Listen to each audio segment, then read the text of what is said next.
Hello, Haley and Danny here, and we're going to explain the respiratory system. What is the respiratory system?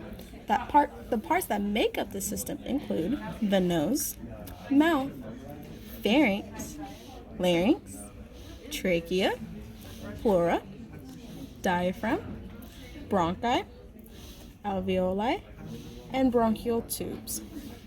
Respiration is the exchange of gases between the body and the environment. It provides oxygen to tissues and removes carbon dioxide. There are two types of respiratory tracts, the conducting portion and the respiratory portion. The conducting portion is from the nasal cavity to terminal bronchus.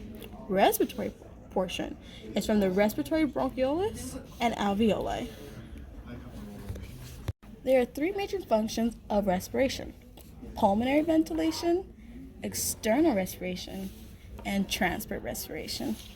First, pulmonary ventilation, which is breathing, moves air into and out of the lungs. External respiration is a physical process in which oxygen is taken up by capillaries of the lung alveoli and carbon dioxide is released from the blood. Transport respiration is the transport of oxygen and carbon dioxide between the lungs and tissues. Oxygen is transported through the blood primarily on hemoglobin. After gas exchange, carbon dioxide in the blood is converted into bicarbonate ions and transported into the lungs to be expired.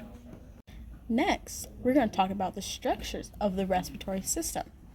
Gas exchange in the lungs occurs across an estimated 300 million tiny air sacs known as alveolus. They provide diffusion of gases. There are two types of alveolar cells. Type 1, which covers 95 to 97% of the lungs. They have simple squamous cells where gas exchange occurs. Type 2 covers 5% of lungs. They secrete pulmonary surfactants and they reabsorb Na+ and H2O, thereby preventing fluid buildup within the alveoli.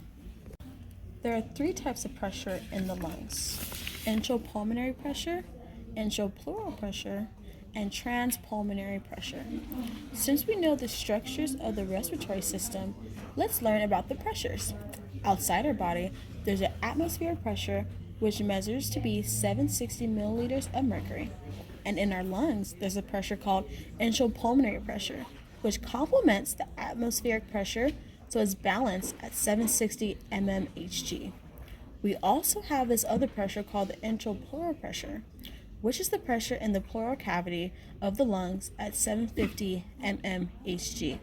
Now, let's try to balance out and remember the rule that air travels. Gases travel from an area of high pressure to an area of low pressure. The gas outside will only travel into the lungs when the intrapulmonary pressure drops. Here are the ribs surrounding the lungs, and here are the intercostal muscles that run between the ribs. Then you have the diaphragm here. Intercostal muscles and diaphragm are the two important muscles in normal respiration.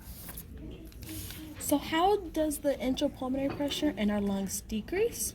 As I said before, atmospheric pressure and intrapulmonary pressure are both 760 milliliters of mercury. So the difference are 0 mmHg. So one thing to know is the intrapulmonary volume, which is basically the volume within the lungs. So if the atmospheric pressure changes, the intrapulmonary pressure will change as well. During inhalation, the volume within the lungs will actually increase. This is due to the constriction of two important muscles, the intercostal muscles and the diaphragm. During inhalation, the diaphragm contracts and moves down. This will allow the intrapulmonary volume to increase.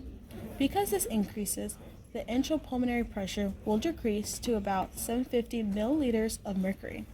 Because we know the rule of gases, oxygen will flow into the lungs, down its pressure gradient, from an area of high pressure to an area of lower pressure.